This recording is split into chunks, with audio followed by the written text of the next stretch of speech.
মিনছে কাজ কাম কিছু করে না, খালি বসে বসে খায় আর আমার গায়ে হাত তোলে। শালার মিনছে আজকে তোর হাতের কাছে ভালোই হয়েছে।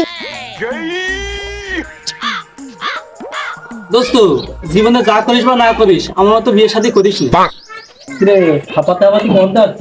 আরে ভাই কইস নে, সংসারে অনেক অশান্তি, বউতে অনেক প্যারা দিচ্ছে বুঝছিস। আজকে ঝাঁটা দিয়ে আমার দোলন দিয়েছে, এই দোলন খাতি খাতি আবার আইছি। তা আজকে আবার কি আকাম ছাপাইছি, ঝাঁটা দিয়ে তোর বউ দোলন দিল। আরে বউর আমি কলাম শ্বশুর বাড়ি থেকে কয় টাকা যৌতুক এনে দাও, কিন্তু বউ আমার মুখের উপরে না করে দিল যে পারবে না। তখন আমি বোধ ধরলাম ঠাপ, কিন্তু তখনই আমার বউ আমার ঝাঁটা দিয়ে উল্টো দিল ঠাপ। বাকের ভাই কড়া করে 3টা চা দাও তিনি। আগে তুমি প্রয়োজন বাকি টাকা দাও, তারপরে আমি চা দিচ্ছি, নাইলে আমি দিতে পারবো না। কয় টাকা হয়েছে তোমার? কাজ কাম হোক, কাজ কাম হলে টাকা পয়সা দিয়ে দিবা না। তুমি তো বাবু ওই দিনই কাজে যাও আর আমার বাকি টাকা দাও। আজকে তোমার লাস্ট চা দিচ্ছি, এরপরে বাবার আমি বাকি টাকা দিতে পারবো না। দোস্ত তুই তো একা এই সমস্যার ভিতরে নেই, সমস্ত উঠতে বসতে প্রতিদিন ওর পাপের ঠাঙা দেখায়, আর আমার বউ তো যেত জেল। বন্ধু আমার কাছে একটা বুদ্ধি আছে। কি বুদ্ধি? চল আমরা 3 জন ভাটোয় গিয়ে জোন বেঁচে আসি। নাও বাবু নাও, তোমার চা নাও। এই সুমন্দি, তুই যে জোন দিবি তা মাঠের কাজ কাম কিছু পারিস? আরে আমরা যে কাজ কাম পারি নে এটা শুধু আমরা জানি, এটা কি গৃহস্থরা জানে নাকি? হ্যাঁ গৃহস্থ জানে না তো কি হয়েছে, যখন দেখবে আমরা কাজ পারি নে তখন তো ঠিকই আমাদের ঠেঙাবে না। আরে এখন তো শুধু ধান বুনিরানো কাজ, খালি ভুল হাতাবি, আর এটা কোনো কাজ হইলো নাকি? বন্ধু তুই ঠিকই কইছিস, আমরা মনে হয় পারবা না, পানির মধ্যে কাজ সহজই হবে না। আচ্ছা তোরা এখন আমার কথা শোন, তোরা কি সত্যি ভাটোয় চোন বেচতে যাবি? এই তোর কি মনে হচ্ছে এখানে আমি তোকার সাথে ফাজলামু করছি? কালকে হাট বার আছে, জন বিছা কেন হবে না? তাহলে কালকে যাবা না, তোরা রেডি থাকিস। আচ্ছা ঠিক আছে, তোরা সকাল সকাল চলে আসিস। হিরে চলটু, আজকে থেকে তো কাজে যাবি, তা তোর বউ তো এখন থেকে তোর নিয়ে গর্ভবতী করবে রে। সুমন্দি গর্ভবতী না, গর্ভবোধ। ও একটা হোলি হইল। এই সবুজ এটা গৃহস্থ এসেস। ও ভাইস্তেরা, আসসালামু আলাইকুম। ওয়ালাইকুম আসসালাম। তা তোমরা কাজ কাম করতে পারবা তো? আরে চাচা কি করছেন, এমন কোনো কাজ নেই যে আমরা পারিনি।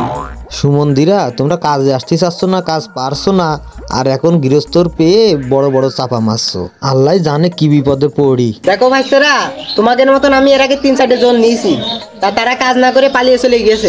চাচা লোক দেখে কি বোঝা যায় যে কিটা কাজ পারে আর না পারে? কাজে লাগাই দেন, তারপর বুঝবেন। তাহলে কিন্তু ডিল ফাইনাল ভাইস্তেরা। সামনে বাজারে যে বলে নে মফিসি বাড়ি কোনটা দেখে দেবেন, আমার এখন সময় নেই, সকালে দেখা হবে না। আচ্ছা চাচা ঠিক আছে, আপনি নাকে তেল দিয়ে ঘুমন, আমরা আসছি। Thank you.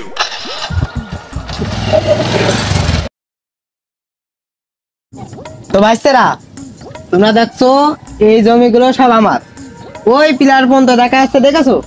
এগুলো সব আমার।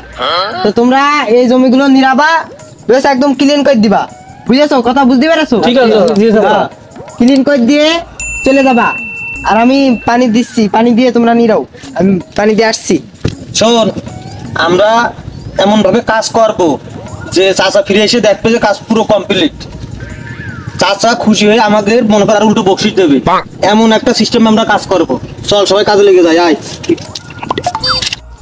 আরে বন্ধু যখন বলই আয় আমার বাড়ির সামনে দিয়া রঙ কইরা হাইটা যায়, ফাইটা যায়, ও বুকটা ফাইটা যায়। ও দোস্ত পেটের মধ্যে আমার কিরম করছে, আমার পাতলা বেদনা হচ্ছে, আমি চলে গেলাম, আমি একটু পাতলা বেদনা ফিরে আসি। তোর তো পেটের সমস্যা, আমার তো প্রচুর কোমরের সমস্যা, আমি তো নিচে কাজ করতে পারছি না। এই সুমন্দিরা কাজে না আসতে আসতে তোর পাতলা পায়খানা, মাথায় সমস্যা, কাজ না করলে তো গৃহস্থ ধরে ঠেকাবে। যা হয় হোক, আমি আর পারছি না দোস্ত, আমি চলে গেলাম। আমি আর পারবো না নে, আমি চলে গেলাম। ওদের তোরা যাচ্ছিস যা, গৃহস্থ আসলে ধরে ঠেকাবে নে, আমি কাজ করতে থাকলাম, গৃহস্থ আসলে আমি বলবা দে। কিরে জোন একটা কাজ করছে কিসের জন্য, আর দুটো কোনে গেল জিজ্ঞেস করে দেখি দিনি। এ ভাইস্তে, কাজ কাম কত দূর? তুমি একা কেনে, ওরা দুজন কই? চাচা ওই দুটোর মধ্যে একটা পাতলা পায়খানা, একটা কোমরের ব্যথা। তোরে বাপু, তোমরা আসছি না আসছি যদি আরাম করো, এত বড় ভুই কখন নিরাবা? চাচা সমস্যা নেই, ওই দুটো গাছতলায় শুয়ে রয়েছে, আমি কাজ করতে থাকলাম, ওই দুটোটা আপনি নিয়ে আসেন। দোস্ত আমরা তো কোনোদিন মাঠের কাজ কাম কোনোদিন কিছু করিনি বুঝছিস, ওভার কনফিডেন্স নিয়ে এই ধান বুই হাতে দিয়ে চলে আইছি। এখন আমার যে কোমরে ব্যথা উঠেছে, আমি আর এই কাজ কাম কিছু করতে পারবো না নে।